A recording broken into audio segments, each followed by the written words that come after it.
Ek is Wannie Skribanti. Ons praat vandag met meneer Benny van Zyl. Hy is die hoofbestuurder van TLE-SA en met meneer Jaco Silje. Hy is die voorsitter van die onderwys- en kultuurkomitee van TLE-SA. Die onderwerp vandag sal gaan oor kulturele fundament van nalatenskap in landbou. So my eerste vraag is aan Benny. Daar word gepraat van 'n kulturele fundament.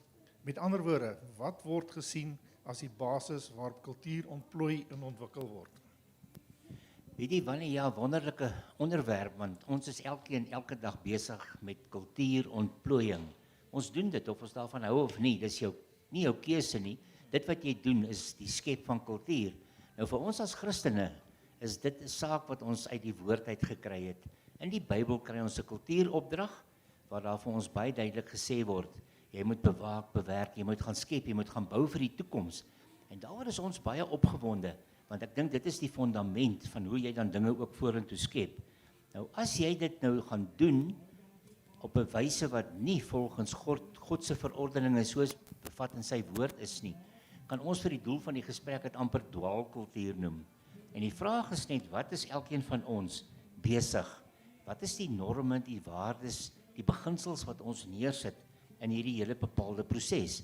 Nou as ons die kollektief van al die landbouaktiwiteite wat plaasvind by mekaar neersit, dan kan ons sê, so skep die landbouers van Suid-Afrika vir ons hier 'n landboukultuur. En ek dink dit is belangrik dat die mense dit in daai basis dan moet gaan kyk.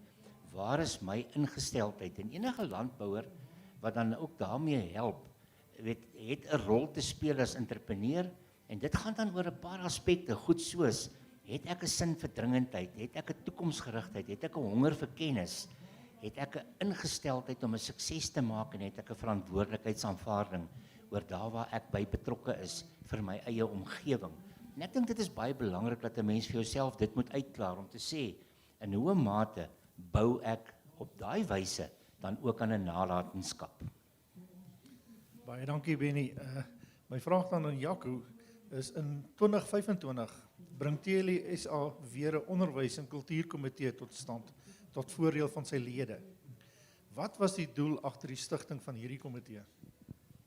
Oom Wannie, baie dankie. En ook baie dankie vir die geleentheid om hier te kan wees en met julle te kan gesels hier oor vandag. Oom Wannie, ja, soos oom nou gesê het, in 2025 is die TLE-SA se onderwys- en kultuurkomitee eintlik maar herstig. Want hy het al van tevore bestaan, as ek reg onthou, en oom Benny gaan my beter kan sê hierso, is ek dink oom Nico Kilia aan hulle, het hom vroeër jare gehad, en hy het ongelukkig maar mettertyd het hy bietjie doodgeloop. En dis vir my so kenmerkend aan ons mense, is die oomblik wat die nood begin druk en wat daar begin kompetisie ontstaan vir hulpbronne en die tipe van dinge, en tyd en geld en energie en so aan, dan is kultuur dikwels die eerste ding waarop ons begin sny.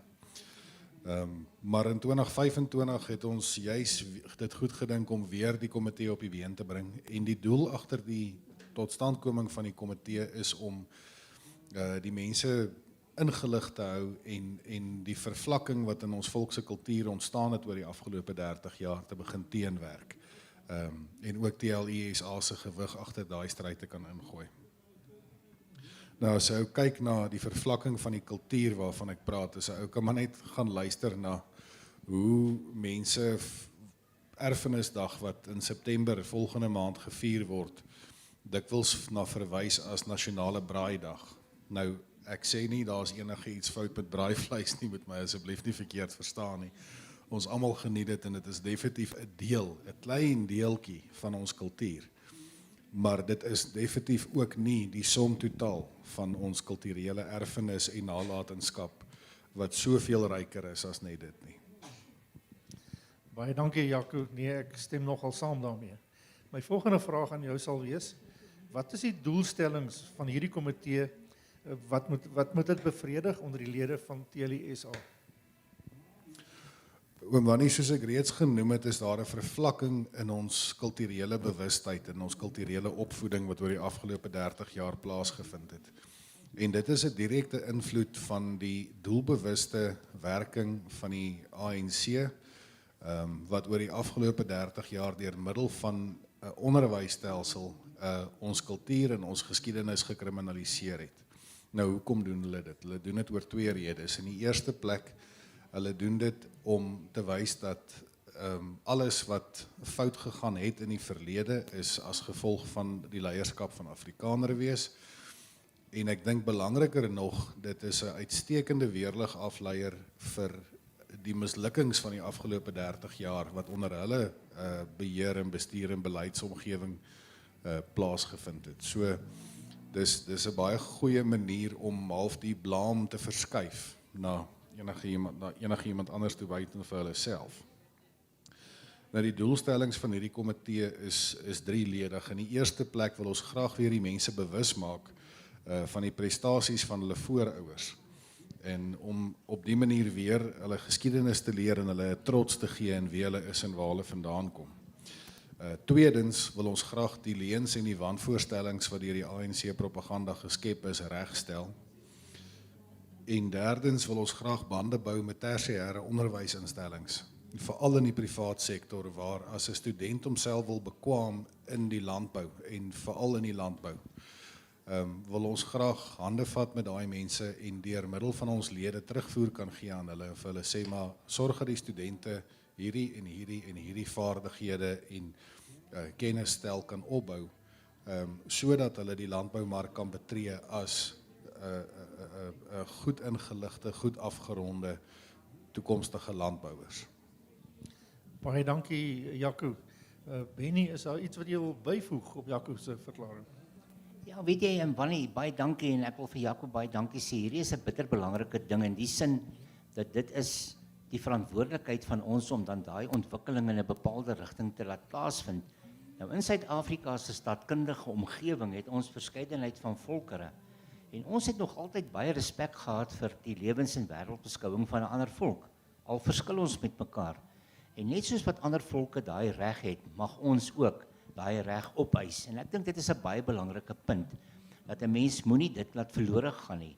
En dit is vir my belangrik dat ons dit beleef, hoe hulle in die kurrikulum van die skole juis ons geskiedenis sodanig verdraai en met leuns toedig, dat jy amper moet begin skaam wees dat jy 'n Christen en 'n Afrikaner is.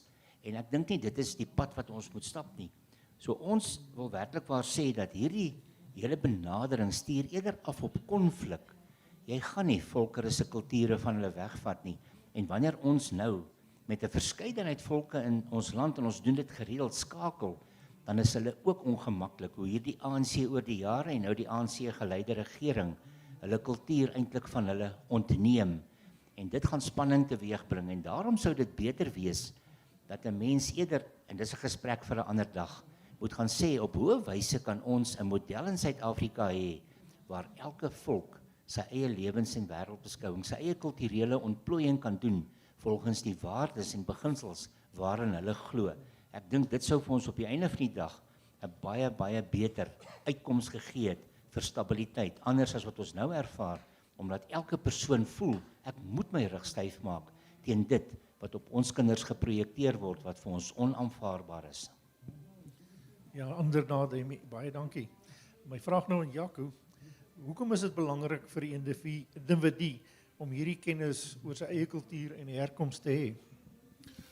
Oom Wannie, ek wil nou nie oom se vraag met 'n vraag antwoord nie, maar ek dink ons moet 'n trappie teruggee en eers vir onsself vra wat is kultuur? Voor ons begin besluit oor wat die belang daarvan is.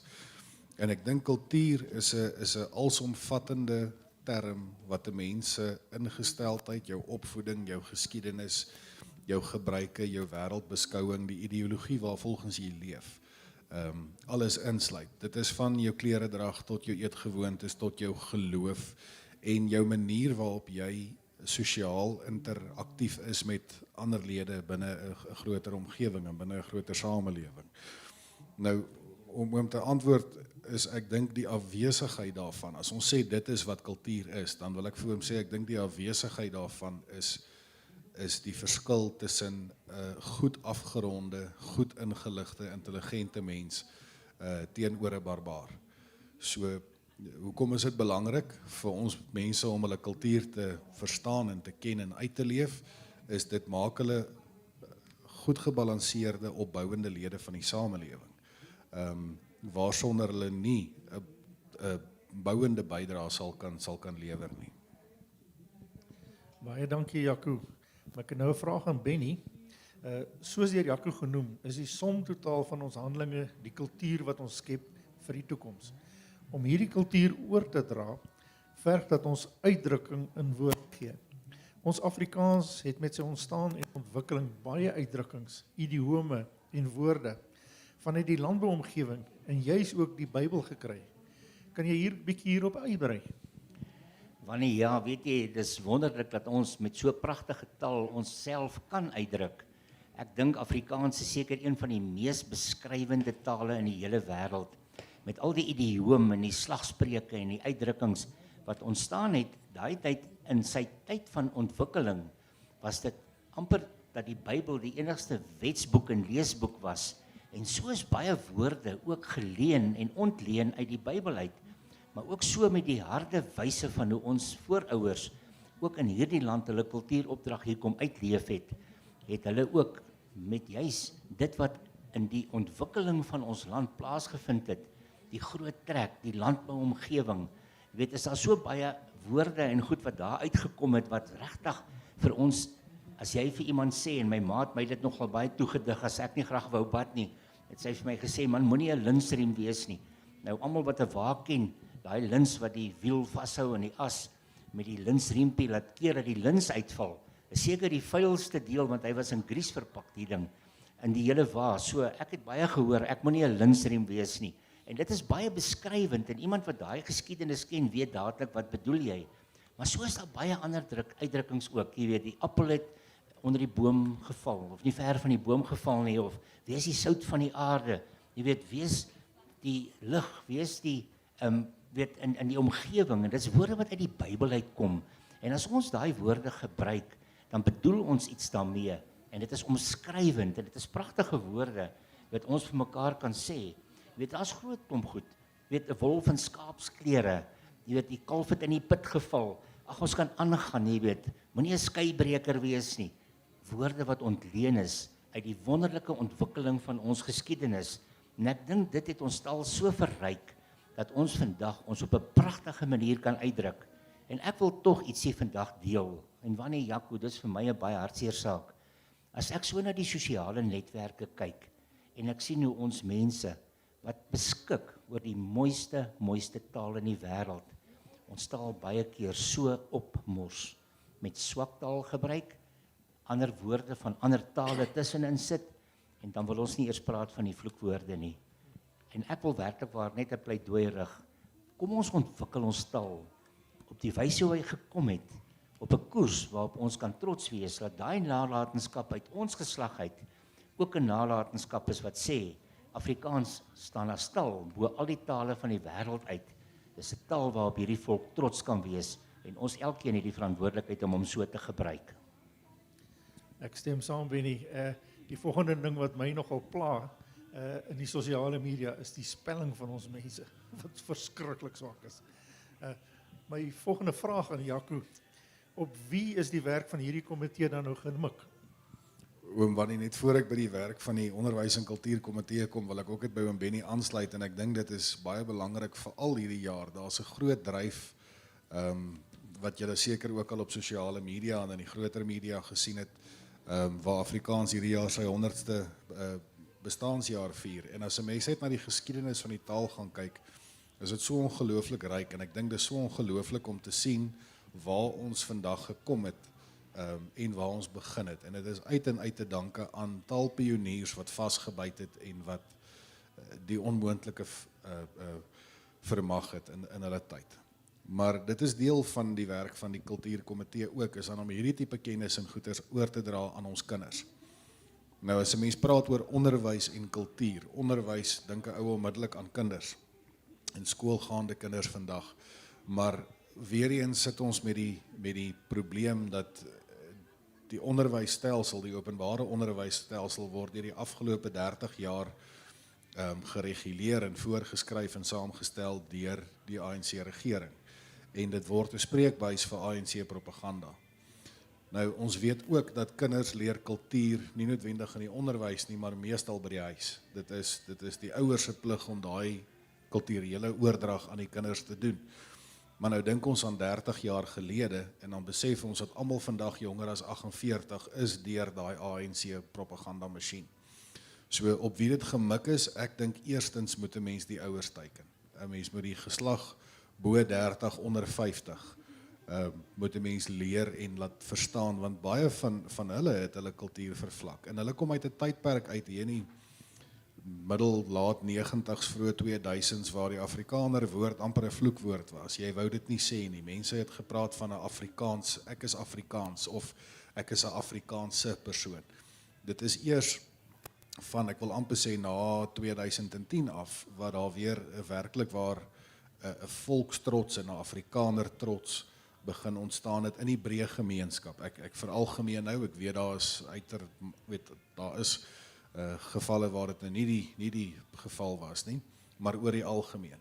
En ek dink om daai demografie te teiken van ouers wat vandag kinders op skool het, sodat hulle die belangrikheid van iets soos geloftedagviering, van iets soos Majuba-dag, die belangrikheid van die prestasies van ons voorgeslagte aan hulle kinders kan oordra, en dan natuurlik ook die kinders self. Baie dankie Jaco, ja, dit is uiters belangrik. My vraag nou aan Benny, die daarstel van sodanige komitee sal 'n baie groot en ongetemde perd op. Wie is diegene wat hierdie perd moet inbreek? Ja, dis 'n baie interessante vraag in die sin wanneer dat ja, dit begin by elkeen self. Maar ek wil dankie sê vir die inisiatief wat Jaco juis geneem het om die daarstel van daai komitee weer te laat herleef. Dit is sulke instellings wat 'n verskil maak. Nou daar's die onderwys en kultuurkomitee by TLE Suid-Afrika wat verseker hierdie perd wil inbreek en hy doen dit reeds. Maar ons sê baie dankie aan so baie ander instellings wat dit reeds ook doen in kulturele verband. Jy weet, ons dink hier aan 'n BCVO beweging, ons dink aan die Afrikaanse Protestantse Akademie, die MOS beweging, die Moira privaatskool inisiatief. Ons dink aan Akademia, aan AROS, aan Soltech. Ons kan aangaan op die ry. Daar is 'n groot klomp instellings wat reeds besig is om hierdie perd in te breek. Maar dit verg van ons elkeen om die keuse te maak. Nou ek wil net sê dat die hele fundament waarop enige jong mens die toekoms aanpak, is 'n opvoeding en 'n onderrigtaak. En dit begin by die ouer.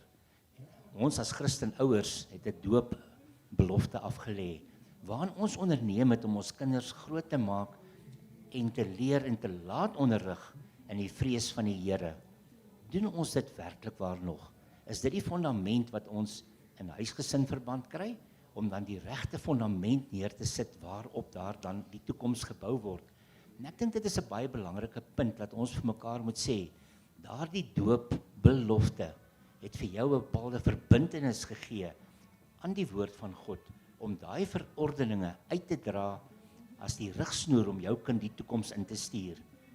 Doen ons dit, gebruik ons dit, en ons sê baie dankie vir almal wat dit besef en dit uitleef, om daai waardes wat werklik waar 'n volk se hegte inbinding met daai kultuurontplooiing, sodat elkeen 'n trotse kultuurdraer is, soos wat Jaco vir ons dit net nou uiteengesit het, dat hulle dit kan wees, om vir ons seker te maak, dat ons as volk se koers, soos die mense bymekaar kom, en dan 'n stelsel trechter, om neer te sit, wat is nodig om die toekoms te bou, dat ons dit begin by 'n doopbelofte, en daarom sal ons dan ook hierdie instellings wat daai fundament neersit, in hulle ontwikkelingswerk, in hulle onderrigwerk, in hulle opvoedingstaak, ons sal dit gaan ondersteun. En daardie instellings kry ons hier by Kragdag, in vele opsigte. Die besighede wat hier is almal mense wat hulle verbind aan daai beginsel van ons bou vir 'n nalatenskap. Ons bou om iets vir die volgende geslag ook daar te stel. So wanneer ja, dit begin by myself, maar gelukkig, daar is kollektiewe meganismes wat dit ook krag gee. En ek dink dit is 'n wonderlike ding, om hierdie ding spesifiek dan vir ons te laat vergestild, om daai toekoms te kan bou, in die rigting van waarna hy behoort te gaan en moet gaan. Oom Wanneer, ekskuus, ek wil net voor hom die volgende vraag vra, wil ek het graag by oom Benny aansluit. En ek dink dis 'n belangrike ding is, ons word gereeld beskuldig daarvan. Ons as Afrikaners word gereeld beskuldig daarvan dat ons nie kan saamstaan nie en dat ons nie kan verenig agter 'n saak en daar's 'n klomp verskillende splintergroepies en al die dinge. Maar ek dink dit is baie belangrik. Ek dink dit is baie belangrik om vir elke persoon 'n tuiste te skep. En ongeag met watter instansie jy identifiseer en ongeag met watter instansie jy voel jy die beste by inpas, wil ek almal graag aanmoedig om tog betrokke te raak. Daar is 'n plek vir elkeen van ons. En dit is nie duplisering nie, dis nie dwarstrekkery nie, dis nie onmin wat gesaai word nie, dis maar net elke ou vind sy eie huis waar hy gemaklik voel. En dis vir my belangrik om mense betrokke te kry.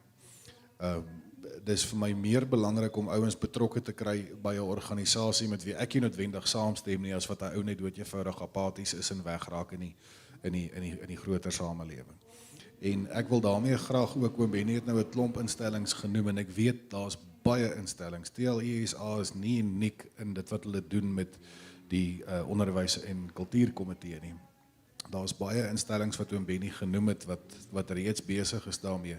En ek wil graag 'n uitnodiging rig van hierdie platform af as ek mag aan al daai instellings om vir hulle te vra, indien julle sou belangstel in dit wat ons doen en indien julle dalk alreeds infrastruktuur en hulpbronne en al die goed neergesit het en julle is reeds besig daarmee, maak asseblief kontak met ons. Kontak TLESA se kantoor, Tannie Mariet sal definitief vir my besonderhede daar kan uitgee en laat ons kyk hoe kan ons saam by daai doel uitkom. En dan ook nie net organisasies en instansies nie, maar ook individue. As hier iemand is wie se hart klop vir hierdie tipe werk, wie se hart klop vir kultuur en vir jeug en vir ons geskiedenis, maak asseblief kontak, reik uit na ons toe en ons sal sorg dat ons julle op die regte plek intrek en op die regte plek inspan. Dus ek wil net daai punt weer benadruk, dis vir my belangriker om almal betrokke te kry op watter organisasie of by watter vlak ook al, as wat 'n mens ouens verloor aan 'n apatie wat ongelukkig vandag by baie van ons mense en veral jong mense begin posvat. Baie dankie Jaco. Ja nee, ek dink ons het klomp organisasies, solank ons net nie met mekaar besig is nie, maar dat ons die doel besig en die kultuur wil uitbou, dan is dit 100% reg. My volgende vraag dan aan Jaco is, hoe versterk hierdie werk die nalatenskap in landbou spesifiek? Oom Wannie, ek dink dis heel eenvoudig, boerdery is nie net 'n beroep nie. Boerdery is 'n kultuur en 'n roeping.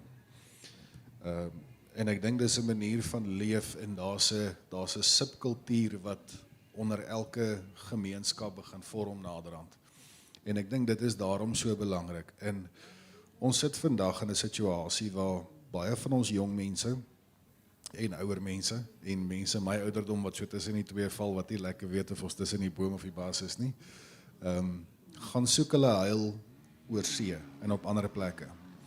En ek kan nie kritiek lewer daaroor nie, want as 'n mens kyk wat hulle in die gesig staar, as 'n mens kyk na 'n regering wat vir hulle die omgewing so onmoontlik as moontlik maak om 'n voortbestaan te kan voer, as 'n ou kyk na die veiligheidstoestande op plase, met plaasaanvalle en plaasmoorde wat nou onlangs baie in die nuus was. As 'n mens kyk na al die stootfaktore wat tans in die Suid-Afrikaanse landboubedryf aan die gang is, kan ek heeltemal verstaan hoekom mense besluit om te trek. Maar wat gee jy prys wanneer jy emigreer? Ek dink jy gee 'n bekendheidprys, ek dink jy gee jou eie bodemprys. Ek het vriende wat in die buiteland sit wat vir my sê hulle sal môre terugkom as hulle kan. Dit is lekker daar in die sin dat daar's geld om te maak, maar daar's nie veel meer as dit daai kant nie.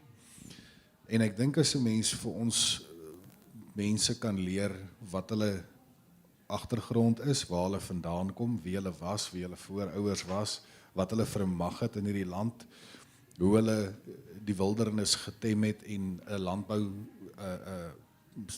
landboubedryf gevestig het wat van die beste in die wêreld is, en ons sien dit by skoue soos vandag en selfs by Nampo. Ek was vroeër die jaar daar gewees en ek sal vir hom sê ek het met meer buitelanders as boere gesels daar. Almal kom Suid-Afrika toe om te kom leer by ons boere hoe om dit te doen. Nou ons is 'n vooruitstrewende landbougemeenskap ten spyte van die omgewing wat vir ons geskep word, nie as gevolg van nie.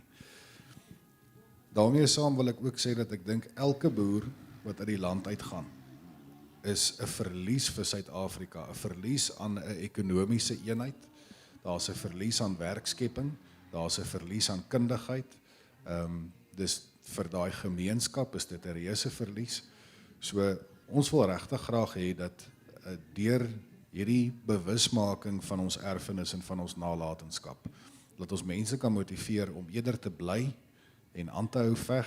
Ons weet dis moeilik, ons weet dis nie maklik nie, maar ons voorouers het dit nog moeiliker gehad en dit was vir hulle ook nie maklik nie en kyk wat het hulle gebou. En ek dink ons staan vandag voor daai keuse, gaan ons saam bou of gaan ons vlug en maar die plek in sy genade oorlaat. So ek dink dit is die belangrikste kern van die werk van die komitee en ek dink dit is hoe dit baie nou met die landboubedryf saamwerk. Ja, baie dankie Jaco en ek stem daarmee saam. Ek sit self op 'n plaas wat meer as 130 jaar in ons familie is en as ek kyk waardeur hulle is, dan is ek nederig om te sê waarom kan ek nie wil probeer nie. My vraag dan aan Benny is, het jy enigiets by te voeg by wat Jaco gesê het? En wanneer ja, mens kan oor hierdie onderwerp lekker lank met mekaar die bal rondskop en dit is so belangrik. Ek wil werklik waar sê dat vir ons by TLE Suid-Afrika is dit juis ons fundament. In ons grondwet en openlik in ons manifest oral bely ons onbesproke, ons twyfel nie daaroor nie. Ons absolute afhanklikheid van God drie-enig, soos geopenbaar in sy woord die Bybel. Dit is wie ons is. Dit is waar ons krag vandaan kry. Dis waar ons wysheid vandaan kry en wonderlik waar ons ook ons genade vandaan kry. En dit is die manier van hoe ons dit uitleef ten opsigte van die pad vorentoe. Nou as ons oor hierdie hele kulturele ontplooiing gaan praat, dan is daar verskeidenheid van sektore wat binne in 'n land funksioneer. En elkeen van hulle is afhanklik van kos op die tafel om te kan funksioneer. As ons die kos van die tafel af gaan haal, dan is daar energie in die land so gou soos nou. En daarom het landbou juis 'n baie belangrike rol te speel om daai voedsel te verskaf. Dit kom deur 'n nalatenskap, soos Jaco tereg uitgewys het, van voorouers wat vir ons hier 'n landbou gevestig het in Suid-Afrika, wat wonderlik is. Ek woon by geleentheid 'n internasionale kongres by en ek sit maar daar agter, daar was 8 verskillende lande met vertaaltoerusting. En ek sit maar en luister hoe praat hulle en dit was 'n baie hoë vlak konferensie. Die presidente van die lande was daar, rektore van universiteite, ministers. Dit was regtig waar 'n baie diep konferensie. En na teetyd, toe sê die sameroeper, ek is die enigste Suid-Afrikaner wat daar was en ek boer nie meer nie, ek het geboer. Maar hy sê toe, uit die bloute, met 'n baie gestruktureerde program, per minuut afgetel wie hoe lank mag praat. Toe sê hy, dit het onder hulle aandag gekom dat een van die beste boere in die wêreld vandag in die saal is. En voor hulle nie die persoon 'n geleentheid gee om te kom praat nie, dink hy nie moet hulle voortgaan met die konferensie nie. En ek het nog my nek so opgelig en gedink, ek sal graag die ou wil ontmoet. En het ek hoendervleis gekry. Nie omdat ek goed is nie, omdat ek boere van Suid-Afrika verteenwoordig het. Toe roep hulle my vorentoe. Dit was vir my een van my hoogtepunte in die lewe om te kan weet, die wêreld sien ons so. En weet jy, middagete staan ek saam met 'n Amerikaanse ambassadeur en die rektor van 'n Franse universiteit en nog 2 persone, ek kan nie onthou van waar hulle was nie, staan ons weer in gesels en die Amerikaanse ambassadeur sê weer, julle beste boere in die wêreld. En ek vra vir hom, hoekom sê jy so? Weet en hy sê toe vir my, as ons na julle land kyk, dan sal ons hele land beskou eintlik as 'n gebied wat jy nie boer nie. Jy moet daarvan 'n natuurpark maak, want dit is nie eintlik moontlik om in sulke omstandighede te boer nie. En steeds is julle 'n netto uitvoerder van kos. Hoe kry julle dit reg? Hy sê daarmee saam ding julle mee op die internasionale markte teen eintlik regerings, want al die ander boere in daai lande kry sulke groot subsidies en julle kry niks. En hy sê derdens nog 'n ding wat my baie laat dink het en ons almal beleef dit in Suid-Afrika. Dis hoekom ek sê dankie kragtig, waar ons vir mekaar sê doen jou eie ding. Derde een wat hy vir my sê is, in elke land kan jy gaan kyk, dat die regering van daai land is die boer se grootste vriend, maar ons van buitekant af kan sien, julle regering is julle boere se grootste vyand. Dis hartseer. Dis hartseer dat jy vandag sit met die grootste bate waaroor die land beskik, wat kos op die tafel sit. Daar's nie 'n groter bate nie. Dit sluit alle boere in, alle kommersiële boere, daaiegene wat vir die mark produseer. Dit sluit hulle almal in. En dit is iets wat gekoester moet word. En 'n verantwoordelike regering sal so 'n landbougroepering koester, oppas, seker maak dat hy hulle in produksie kan hou. Want as ons op al hierdie ander terreine, ons dink aan die kuns en die sport en die staatkundige proses, weet in die ekonomie, die letterkunde, die sang, die wat ook al, elke kulturele ontplooiingsgebied is afhanklik dat voor ons op die verhoog klim, het ons darm 'n maaltyd gehad. En daai rol wat landbou speel in hierdie hele kulturele ontplooiing kom van 'n nalatenskap. En ons geslag het nou die verantwoordelikheid om ook daai rol te speel, om vir ons volgende geslag die geleentheid te gee. Landbou is onder baie druk in Suid-Afrika. Ons moet daaroor geen twyfel hê nie. Landbou ervaar op die oomblik baie klimatologiese uitdagings. Veral hierdie jaar was so uitsonderlik. Daar's boere wat nou nog sukkel om te stroop en nou kry ons weer hierdie reën. Dis 'n uitdaging. Maar dan kom ons by die beleidsomgewing wat die veiligheidstoestande, die werkloosheid, al daai aspekte veroorsaak wat ons 'n onseker omgewing skep. En daarom kan 'n mens van die Suid-Afrika se kant net sê dankie kragtig. Dankie vir die boodskap wat hier uitgedra word deur elke rolspeler wat hier is. Elkeen van hierdie opvoedkundige instellings wat help om te bou vir die toekoms op daai waardestelsel wat ons weet nodig is om 'n toekoms te bou. En ons het nie 'n keuse nie dat ons vir mekaar sê, ons kan negatief wees, ons kan kerm en kla en gaan brul by al die bloedkolle van die verlede. Dis 'n gegewe, maar ons uitdaging is, ons is vandag hier. Wat doen ons elkeen om die dag van môre 'n beter dag te maak? Ons kan dit net positief gaan uitbou, met 'n oplossingssoekende benadering, kreatief denkend, kultuuropdrag uitleef, om te gaan sê, ons maak die dag van môre 'n beter dag. Dit is die uitdaging, en dis die kultuur waarvan ek 'n trotse lid is, om te sê, ek sê dankie vir die nalatenskap wat ek geërf het, maar wat gaan myne wees? En dit beteken, ek bou aan my kultuur, ek bou aan my hart, werksaamheid, ek bou aan my omgewing, waarby ek ook betrokke is, ek benut my talente op 'n uitnemende basis, dat ek dit optimaal benut, om te gaan sê, die nageslag behoort na ons geslag ook te kan kyk met trots, om te sê, hierdie mense het 'n verskil gemaak. Dit is wie ons is. Kom ons gaan bou dit uit. En daarom is dit 'n wonderlike voorreg om te kan sê, ek is 'n Christen en ek is 'n Afrikaner en ek is trots daarop, op elke faset van dit. Want as jy vir my iets wys wat kwansies dan deur iemand anders se bril nie oulik is nie, dan sê ek is so bly dit het met my volk gebeur, want daaruit kon ons ook leer om te weet, môre maak ons 'n beter keuse. So Wannie, kom ons wees trots op wie ons is. Ou Jaco, ons mag bou, ons mag werk aan 'n nalatenskap. Dit is ons taak. Kom ons doen dit. Baie dankie Benny en dankie Jaco. Het jy nog iets by te voeg? Ek net op wat oom Benny gesê het, dink ek het nou onlangs ook by 'n geleentheid 'n interessante gesegde gehoor, en die vrou het van die verhoog af gesê, ons erf nie, of dit wat ons gekry het, die land en die grond en dit wat ons het, is nie noodwendig wat ons by ons ouers geërf het nie, maar dis wat ons by ons kinders leen.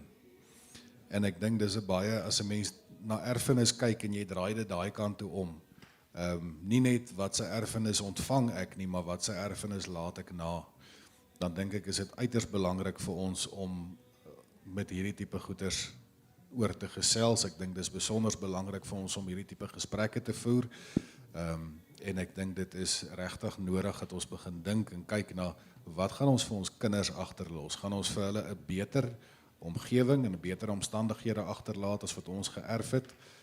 Is dit moontlik? Kan ons dit doen? En indien ons dit kan doen, Hoe gaan ons daarby uitkom? En met wie moet ons hande vat om dit reg te kry?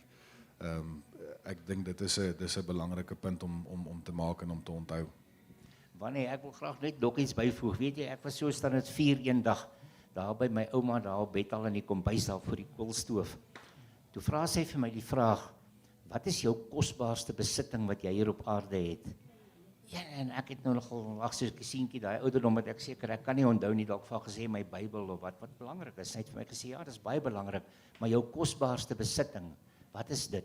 En ek kan nie die uiteinde van wat ek als gesê het genoem het nie. Elke keer sê sy ja, maar.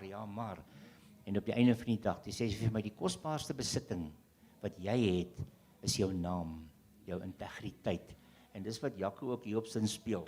Jy weet jy in hoe mate beskerm ek my naam deur te sê ek het 'n eerlike, integriteitvolle lewe gelei. Dit is nalatenskap.